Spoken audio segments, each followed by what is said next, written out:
we kind of want to touch on the Section 8 topic today.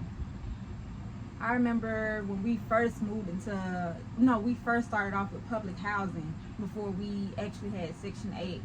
And when we first got on, the management, it was this guy, he told me as I was in there signing the papers, he was like, don't come out here and get complacent because, a lot of people come out here, they get the free rent and the free utilities, and they just get complacent and they don't do nothing else with their lives, and then later on they find themselves about 40, 50 still in public housing and don't have any money saved or anything. That was the purpose of this video. We wanted to discuss the pros and cons of Section 8 low-income housing. Yeah, so when we went through a big change in public housing to where we had to evacuate our buildings, we were offered Section 8 housing. And I feel like, I don't know if it's like that much of a big difference from public housing, but there is a difference there.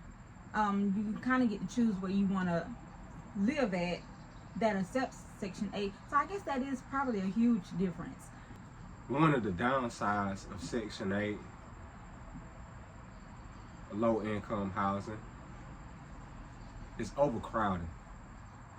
9 times out of 10, they're going to place you in a crowded apartment building, and you're going to be cluttered with other families and it's shared walls, outside noise that you have no control over. Oh, the parking spaces. People want to fight over parking spaces. People want the closest parking area to their house. Their Right. apartment. They have a lot of pros as well, where like we were always told to use this as a stepping stone, and I think we did just that. You know what I'm saying? If you don't have a job, you still get free housing. You have a roof over your head and your kids' head. But when you do get a job, you are supposed to pay some rent. At least contribute a little bit or something. Yeah, so that's definitely a pro. The cost of living not that expensive. And we took advantage of this opportunity to build up our furniture business. Build the business up to be as big as it can be, as well as save money for our actual home that's coming real soon. That's one of the pros, the cost of living. To touch on another con, developments, it's rare you will get a new build in a newer development with Section 8 and low-income housing. Most of the buildings that's available have been around for years and years.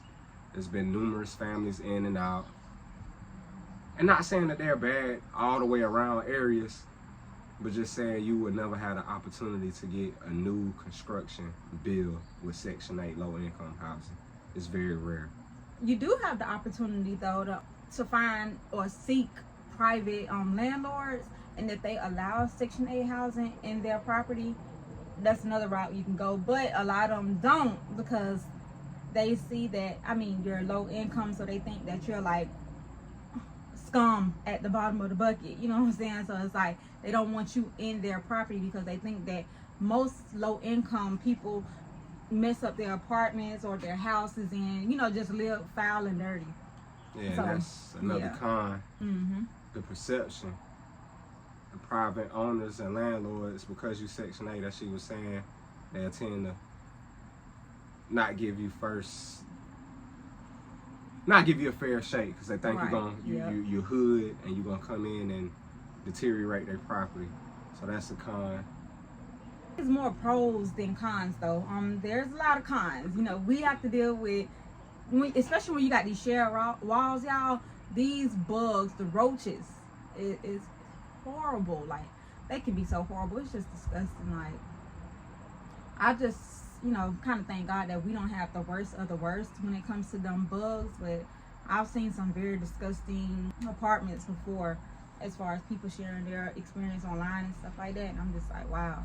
Well, that's because mainly too, we fight back. We got a lot of little roach sticky pads to catch them, and little different pesticide controllers that we try to avoid raid because of the babies, and it's so chemicalish. Right. So we invest in other little trap sticky pads and stuff like that. But if we didn't do that, Ain't no telling how uncontrollable they would be. Yeah. Out of control like crazy. I never seen a bed bug in my life until we got to this apartment. That's the first time I ever seen a bed bug. My 3 decades of life. So, yeah.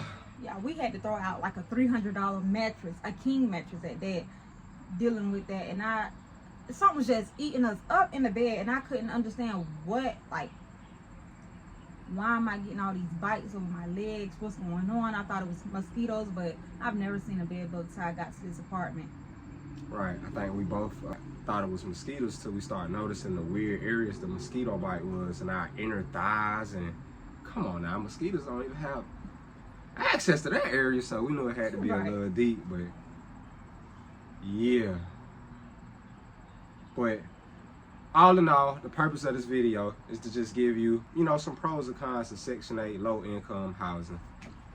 As we are coming to the end of our experience on Section 8 low-income housing, we just want to speak on our experience, and hopefully we can help educate or help you in some shape, form, or fashion when it comes to making your decision on Section 8 low-income housing. Right, so if you are thinking about Section 8 low income, or if you are on it, just make sure you use this as a stepping stone. If you don't have a job, think of a business you want to create, because you have time, you don't have to go clock into a job and worry about losing your roof over your head. I always tell everybody, use it as a stepping stone, because that's what it's supposed to be used as. You don't want to be on Section 8 for the rest of your life. You want to excel, we're in our 30s and we're finally about to buy a home, so that's big, and we use Section 8 to our advantage, and we're doing exactly what we wanted to do. Absolutely. Period. Cut it, baby. Yeah, but thanks for watching. Till the next time.